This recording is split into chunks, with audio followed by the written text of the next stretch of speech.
et bienvenue dans cette nouvelle vidéo. Alors aujourd'hui, il s'agit d'un nouveau bilan lecture dans lequel je vais vous parler des 7 derniers romans que j'ai pu lire ces temps-ci. J'espère que cette vidéo vous plaira. N'hésitez pas à commenter et à me dire ce que vous avez pensé des différents romans dont je vais vous parler.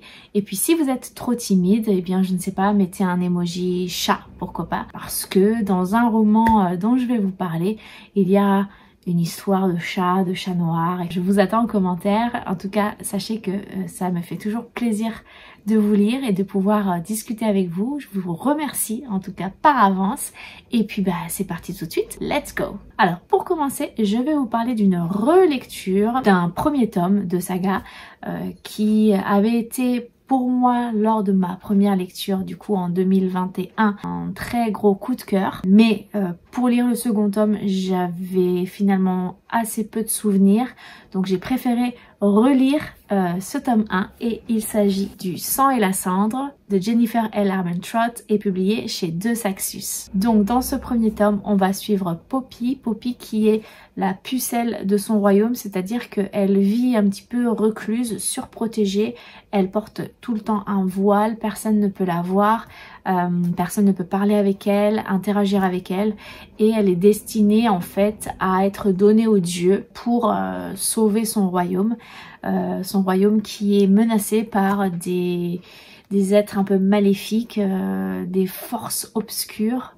Bref, c'est assez énigmatique au début et on va donc la suivre avec les gardes royaux qui sont censés la suivre et la protéger. Lors de ma première lecture, ça avait été un gros coup de cœur et j'avais un peu peur en le relisant de ne pas ressentir à nouveau ce coup de cœur puisque je connaissais surtout la fin en fait. Je me rappelais vraiment très bien de la toute fin de ce premier tome et puis finalement ça a été une relecture tout à fait satisfaisante et qui m'a vraiment encore une fois emportée dans plein de sentiments, d'émotions, d'aventures avec Poppy, avec Hawk notamment. Franchement ça a été encore une fois une belle réussite et je lui ai remis 5 sur 5, je lui ai remis coup de cœur parce que ça m'a énormément marqué et je l'ai lu encore une fois hyper rapidement, pas aussi rapidement que lors de la première fois. D'ailleurs ce que j'ai trouvé super intéressant, c'est que comme je connaissais la fin, en relisant certains éléments, certaines paroles, certains gestes, certaines actions, en fait du coup je les ai vus d'une autre façon et en sachant la fin, j'ai trouvé ça super intéressant un petit peu de voir par-ci par-là tous les indices que l'autrice a parsemés de ci de là pour à la fin nous annoncer la révélation et j'ai trouvé ça vraiment très intéressant. Évidemment j'ai eu un très gros crush sur Hawk qui est donc son nouveau garde en fait, son nouveau garde du corps qui pousse Poppy dans ses retranchements, qui lui permet un petit peu d'évoluer etc. Et c'était un personnage vraiment très attachant je trouve et j'ai aussi encore une fois beaucoup aimé la relation entre Poppy et Hawk. L'évolution de cette relation, ça a été vraiment encore une fois un très gros coup de cœur que je ne regrette pas d'avoir relu. Dans ce roman, il y a quand même des scènes assez épicées on va dire. On sent un peu la tension qu'il y a entre les deux personnages et c'était plutôt bien fait je trouve.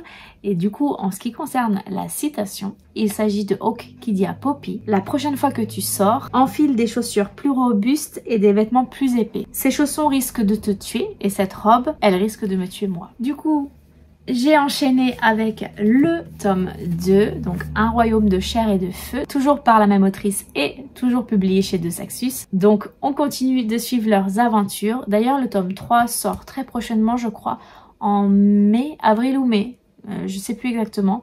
Donc j'ai vraiment hâte d'avoir la suite et je le lirai vraiment hyper rapidement parce que c'est encore très frais dans ma mémoire. J'ai trouvé que c'était absolument incroyable.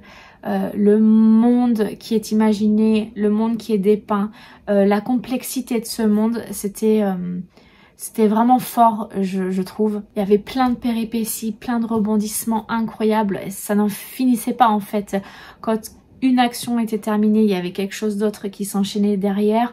Enfin, on avait beaucoup de mal à reprendre notre souffle je trouve et c'est vraiment très bien fait parce que là pour le coup on est vraiment complètement immergé dans cette histoire. Comme je vous le disais, le monde qui a été inventé est extrêmement riche, je trouve aussi très bien détaillé, très bien décrit et ça aide finalement à entrer dans l'histoire. C'était très immersif. Alors c'est toujours très spicy, hein. Franchement il faut s'accrocher parfois. Il y a quelques scènes qui m'ont mise quand même assez mal à l'aise. Je vais pas vous raconter, mais pour ceux qui l'ont lu, si vous avez envie qu'on en discute et qu'on essaye de voir si on a ressenti les mêmes choses. Je pense à une scène en particulier. Bref, si vous voulez qu'on en discute, ça pourrait être très intéressant. Mais en tout cas, voilà, certaines scènes m'ont mise vraiment mal à l'aise. Je comprenais pas trop pourquoi. En fait, je suis pas sûre que ça ait servi à grand chose, à part mettre du bizarre. Mais bon, voilà, ça reste mon avis, ça reste mon ressenti. Il y a certaines scènes qui pour moi ne servaient à rien, ont un peu desservi le roman. C'est pour ça que je lui ai pas mis coup de cœur, même si je l'ai adoré. Je lui ai mis 5 sur 5, donc c'est que ça a été une excellente lecture, mais il y a ces petites scènes là qui m'ont un peu gâché ma lecture. Dans cette histoire, on s'aperçoit qu'il y a des créatures fantastiques qui sont présentes, comme je sais pas moi, par exemple des vampires, des loups-garous. Alors ça s'appelle pas comme ça dans le roman. Si on m'avait vendu cette histoire en me disant qu'il y avait des vampires, des loups-garous, etc., je ne l'aurais pas lu parce que ça ne m'intéresse pas, parce que ça ne me plaît pas. Et en fait, quand j'ai lu l'histoire, eh ben ils n'apparaissent pas forcément, enfin en tout cas on ne les décrit pas comme tels tout de suite. Et du coup j'étais tellement dans l'histoire, j'étais tellement dedans que bah finalement ça ne me dérange pas. C'est très bizarre mais ça ne me dérange pas. Et je trouve que dans la description qui en est faite, eh bien ça passe, parce que du coup c'est intégré dans un monde bien décrit, bien documenté, et c'est pas juste un vampire qui boit du sang et puis c'est tout, et puis un loup-garou à la pleine lune qui va se transformer. C'est plus complexe que ça, c'est très intéressant. La relation entre Hawke et Poppy évolue, continue, et est toujours aussi explosive, toujours aussi chaude, caliente, pimentée, épicée, tout ce que vous voulez, et c'est très addictif. L'écriture, la plume fait que bah on est plongé dedans et qu'on a envie de continuer à lire l'histoire, qui est quand même assez grosse. Et la fin de ce tome, comme pour le premier tome finalement, il y a un plot twist absolument incroyable qui ne peut que nous donner envie de lire la suite. Donc j'ai vraiment très hâte de continuer cette saga. En ce qui concerne la citation, il s'agit d'un dialogue entre Poppy, Hawke et puis d'autres personnages secondaires. Et donc Poppy parle à Hawke en lui disant « Le nombre de fois où je t'ai fait saigner n'intéresse personne ». Saigner dans le sens, elle a essayé de le tuer, évidemment. Et là, il y a Jasper, donc un personnage secondaire, qui dit « Si, moi, ça m'intéresse ». Et puis un autre personnage, Émile, qui dit « Moi aussi ». Bon, là, sorti de son contexte, ça n'a pas beaucoup de saveur, mais dans l'histoire, en connaissant les relations des uns et des autres, franchement, c'est assez savoureux. Ensuite, je vais vous parler d'un roman qui fait partie de la sélection des 25 pour le PLIB dans la catégorie jeunesse et young adulte. Et donc du coup, j'ai lu Les Oubliés d'Astrelune de Laure d'Argelos et publié chez Explora Éditions. Dans cette histoire, on va suivre Holly Nightingale qui travaille dans un musée à Astrelune, qui est une ville très particulière, très originale, puisqu'on peut y croiser des tapis volants. On peut voir des gens qui sortent en pyjama. La météo est déclenchée par des ingénieurs, par des machines, etc. Enfin, c'est un monde totalement farfelu. Et cette jeune Holly, eh bien, travaille et guide dans un musée. Et un jour, eh bien, sa sœur disparaît sans laisser aucun indice. Et elle décide de partir à sa recherche et de la retrouver. Et il va s'en suivre plein d'aventures. Elle va rencontrer notamment 2 personnages qui vont l'aider dans sa quête de justice et pour retrouver sa sœur. La disparition de sa sœur va finalement s'intégrer dans quelque chose de beaucoup plus complexe que ce à quoi il s'attendait. Et c'était absolument fantastique. Je lui ai mis 5 sur 5. J'ai pas mis que c'était un coup de cœur, mais je pense qu'il va me marquer quand même assez longtemps. Parce que Encore une fois, hein, Laure d'Argelos, elle a écrit Prospérine, virgule point et la phrase sans fin, qui était un ovni littéraire, en tout cas à mon sens. Je trouve que celui-ci, c'est pareil. Elle a une imagination, une originalité absolument délicieuse et incroyable. Elle nous emmène, elle nous plonge dans des univers totalement farfelus et c'était vraiment super quoi, c'était vraiment extra. Il y avait énormément de suspense, il y avait énormément de rebondissements et c'était hyper haletant. J'avais vraiment envie de connaître la suite. Et ce qui était assez intéressant, mais au début un peu perturbant, c'est que ce sont des chapitres, alors à alterner, alors c'est pas les points de vue directs des personnages, mais c'est un narrateur omniscient qui du coup va nous parler d'un personnage, et puis ensuite d'un autre, et puis ensuite d'un autre. Et au début, bah évidemment, on ne comprend pas quels sont les liens les uns avec les autres. Ça se fait petit à petit. Donc au début, c'est un peu perturbant parce que j'avais un peu de mal à me remettre qui était qui. Bon, très rapidement, j'ai réussi à faire la différence. Et puis très rapidement, on se doute de certaines choses, etc. Mais il y a des événements, il y a des révélations qui pour moi ont été une véritable surprise. Bref, vous l'aurez compris, c'est une histoire que j'ai absolument adorée.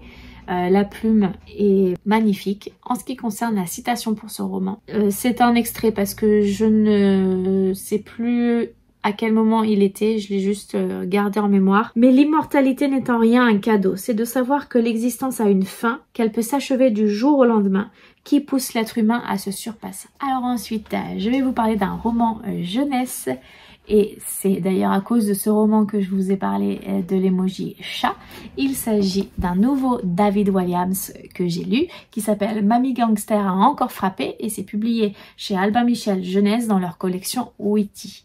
C'est le 4e, je crois, roman de David Walliams que je lis, et je suis toujours aussi en amour, en extase devant son travail, devant la mise en page qui est faite de ses romans. Je vais vous montrer un exemple. Comme je vous l'ai déjà dit, des illustrations, des polices d'écriture de tailles différentes et de dispositions différentes. Par exemple, voilà, des choses qui servent vraiment l'histoire. Et ça, je trouve ça super. Pour les enfants, c'est juste génial parce que du coup, je pense que ça donne envie quoi. Ça donne envie de lire, ça donne envie de découvrir des choses. Je trouve ça vraiment drôle et je trouve ça très bien fait. J'ai toujours hâte, en fait, quand je tourne une page, de découvrir ce qui va se cacher derrière. C'est quelque chose qui est très bien fait, je trouve. En tout cas, à ma connaissance, je ne peux le trouver que dans les David Walliams. Donc j'en ai encore 2, je crois, dans ma pile à lire, que je me garde sous le coude, mais vraiment j'adore. Et les histoires, alors oui, parce que évidemment la mise en page est importante, mais le fond l'est aussi, et les histoires à chaque fois sont absolument super, elles sont très drôles, elles sont très touchantes, et là ça n'a pas loupé. Dans cette histoire, on va suivre un jeune garçon qui s'appelle Ben, et qui a perdu sa grand-mère, avec laquelle il était très très proche. Il faisait un peu les 400 coups ensemble. Il est en train de faire le deuil. Et avec cette mamie, eh bien, ils allaient cambrioler des choses, des bijoux, des objets divers et variés. Pour le frisson en fait de l'aventure, cette mamie, elle se déguisait en chat noir. C'était sa signature, c'était son nom. Et donc, 1 an après la disparition de sa mamie, eh bien, de nouveaux vols sont commis sous la même signature du chat noir. Sauf que lui sait évidemment que ça n'est pas possible puisque sa grand-mère n'est plus là. Et donc, il veut mener l'enquête pour savoir qui se cache derrière ce nouveau chat noir. Il va vivre plein d'aventures différentes et c'était très très touchant. Il y avait beaucoup d'humour, beaucoup de jeux de mots, beaucoup d'amitié, d'amour également. C'est vraiment une lecture toute douce qui se fait assez rapidement et qui vaut vraiment le coup. Donc si vous avez des enfants qui ont 10 ans, 9-10 ans, je pense que ça peut être un bon début. Je pense que ça ne peut que leur plaire. Voilà. Donc vraiment, et puis même pour vous adultes, je vous conseille parce que ça fait passer vraiment un très très très agréable moment. Alors ensuite, je vais vous parler d'un roman que j'ai lu en e-book. Donc c'est La vie en vrai de Emma Green, publié chez Addictive. Dans cette histoire, en fait, on va suivre une jeune fille au tout début, en fait, qui rééchappe à une tentative de suicide suite au harcèlement constant de ses camarades de lycée. Il va falloir qu'elle arrive à se reconstruire, à retourner au lycée, côtoyer ses harceleurs. Et d'un autre côté, on va suivre le chef des harceleurs qui doit aussi jongler avec certains problèmes personnels, etc. C'est une histoire d'amour, donc du coup on comprend très rapidement que ils vont finir par s'aimer. Je vais pas aller plus loin dans le résumé, je pense que c'est pas mal déjà. Je lui ai mis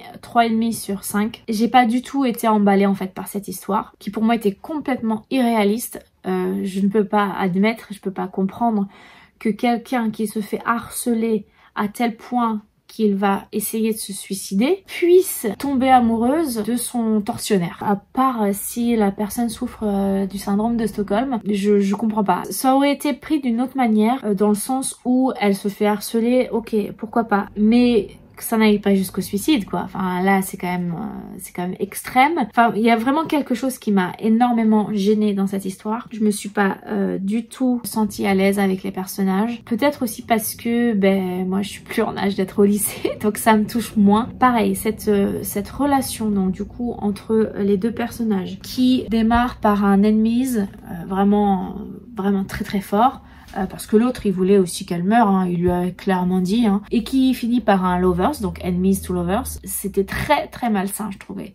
Je pense que ça aurait pu être traité autrement et je sais même pas d'ailleurs si en étant soi-même victime de harcèlement, si on lit cette histoire, si on va en retirer quelque chose de positif, j'en suis pas sûre. Donc vraiment, si vous l'avez lu, si vous l'avez aimé, j'aimerais bien qu'on en discute de ce roman parce que, alors ça m'a pas forcément mise autant mal à l'aise que quand je vous avais parlé de Jamais plus de Colleen Hoover. J'ai pas compris véritablement le but de cette histoire. L'objectif, à part écrire une histoire sur quelque chose d'un peu scandaleux, enfin je sais pas. Donc si vraiment vous avez des avis, que vous avez envie qu'on en discute, moi ça serait avec plaisir parce que je pense que je suis passée à côté, hein, clairement. J'avais lu d'autres histoires de Emma Green, d'autres histoires qui m'avaient plu, mais là pour le coup celle-ci pas du tout. Alors je lui ai quand même mis 3,5 sur 5, donc c'est que il y a eu quand même à un moment donné un petit attachement, mais si je prends du recul et que j'analyse un petit peu tous mes ressentis, il y a quelque chose qui... il y a un truc qui cloche, je trouve, dans cette histoire. Et en ce qui concerne la citation, il s'agit d'un des deux personnages qui dit à l'autre, mais j'ai pas noté qui l'a dit. Donc je l'ai mis au féminin parce que je me suis dit que ça devait être la fille qui le disait au garçon. D'ailleurs, je me rappelle plus des prénoms, je suis désolée. Je crois que c'est la fille qui dit au garçon « Tu m'as blessée ». Mais maintenant tu me guéris. Et pour terminer, je vais vous parler des 2 premiers tomes d'une série de romans, New Romance aussi, qui a fait beaucoup parler d'elle. J'avais un peu tardé à lire. J'ai commencé à lire le 1, ensuite j'ai enchaîné le 2, j'ai enchaîné le 3, mais j'ai pas fait encore mon avis, donc je vous en parlerai dans la prochaine vidéo du tome 3. Je vais lire la suite parce que ça me plaît beaucoup et c'était pas gagné. Donc c'est la série des McCoy, écrit par Alexiane Thiel et publiée chez Hugo, là dans leur collection poche New Romance. Dans cette histoire, on va suivre, du moins pour les 2 premiers tomes, Phèdre qui est une jeune femme. En fait, son père était écossais et sa mère française, et donc elle vit en France avec sa mère et par un concours de circonstances, elle se retrouve à devoir retourner en Écosse. Elle se retrouve du jour au lendemain mêlée dans des histoires de clans écossais, puisque on est donc à notre époque, mais en Écosse, les clans sont toujours vivants et régissent toujours l'Écosse et sont toujours aussi archaïques qu'à l'époque de Outlander. Donc elle se retrouve à devenir la pupille d'un clan, d'un chef de clan, c'est-à-dire que, eh bien, elle est en quelque sorte prisonnière, c'est la protégée de ce chef de clan et il peut en faire ce qu'il veut finalement. Sauf qu'elle, elle est pas du tout d'accord, elle a un sale caractère, enfin en tout cas elle s'affirme, elle s'impose, elle dit ce qu'elle pense et donc ça crée des étincelles avec ce chef de clan notamment. Voilà, en gros c'est l'histoire de départ. Au début de cette histoire, ça m'a vraiment mis très mal à l'aise par rapport à la condition de la femme dans les clans écossais, puisque la femme n'a aucun droit, ne peut pas choisir sa vie, ne peut pas choisir son époux, ne peut pas choisir limite comment elle s'habille, etc., etc. Et c'est encore à notre époque actuelle. Je me suis dit, c'est bon, on n'en est plus là. Le fait que Phèdre soit une tête brûlée, eh bien, ça passe.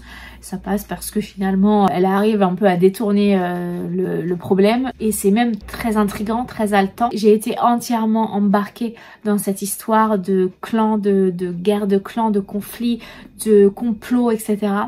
Et je trouve que, alors oui, il y a beaucoup de... Enfin, il y a quand même des scènes assez torrides, assez épicées, mais il y avait aussi beaucoup d'autres choses, et notamment justement ces fameux complots, ces fameuses guerres de clans, tous les enjeux politiques, etc. moi m'ont beaucoup interpellée, m'ont beaucoup happée. J'avais vraiment très envie de connaître la suite. Il y avait quand même beaucoup de scènes violente de guerre, de bataille, de combat, etc. qui était très très bien décrit, je trouve, qui me permettait en fait de vraiment m'imaginer les scènes quand je les lisais. Il y avait même des scènes vraiment très très très violentes. Si on est sensible au combat, aux scènes, aux violences physiques, etc., il faut faire attention. Alors, il n'y a pas de violence sexuelle, enfin il n'y a pas de scène de viol par exemple, mais c'est des violences vraiment physiques où on se tape dessus, on se prend une balle dans la tête, etc. Bon, voilà, c'est quand même violent dans ce sens-là. Mais moi, ça m'a complètement, encore une fois, embarquée. Je vivais vraiment le truc avec eux. J'étais en train de me dire, mais comment ils vont s'en sortir? Qu'est-ce qu'ils vont faire pour pouvoir survivre, pour pouvoir vivre, pour pouvoir battre leurs adversaires? Enfin voilà, j'étais vraiment embarquée dans l'histoire. Et aussi, évidemment, dans l'histoire d'amour, puisqu'il y a une histoire d'amour qui se tisse petit à petit. Comment vont-ils faire? Comment vont-ils, malgré tous les obstacles, pouvoir vivre leur amour? Donc vraiment, ça m'a beaucoup plu. Il y a un petit bémol, c'est que dans ce tome 1, il n'y a que le point de vue de Phèdre. Il y a un tome 1.5 qui a été publié ensuite avec le point de vue de Caleb. Et en fait, il est très court, ce tome-là, et il nous donne le point de vue de Caleb que à certains moments de l'histoire, évidemment les moments les plus importants.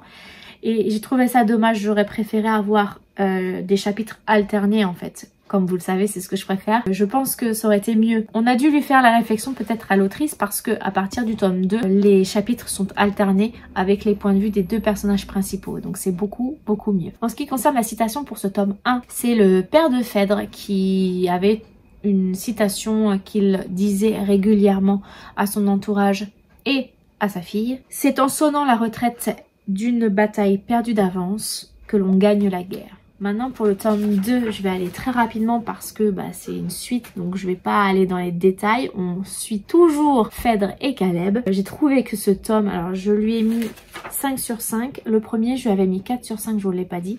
Mais celui-ci, je lui ai mis 5 sur 5 parce que je l'ai trouvé encore plus palpitant que le premier. Avec une évolution de Phèdre vraiment très impressionnante. J'ai eu vraiment l'impression, encore plus que dans le tome 1, d'être dans un film d'espionnage, dans un film d'action, avec quelques scènes osées, mais vraiment, je trouve que c'est vraiment ce côté-là d'action, de suspense, qui prend le dessus sur cette histoire. La relation entre Phèdre et Caleb évolue, évidemment, et je trouvais que c'était très intéressant, très mouvementé également, parce qu'il se passe plein de choses. Les descriptions ont rendu le tout très immersif, tous les enjeux claniques, donc les enjeux politiques, etc., pour moi étaient très intéressants. Bref, j'ai ressenti plein d'émotions et j'ai absolument vibré pour les personnages, aussi bien de peur, que de joie, que d'excitation, que de colère parfois. J'ai exploré une palette d'émotions dans ce roman, assez impressionnante je trouve.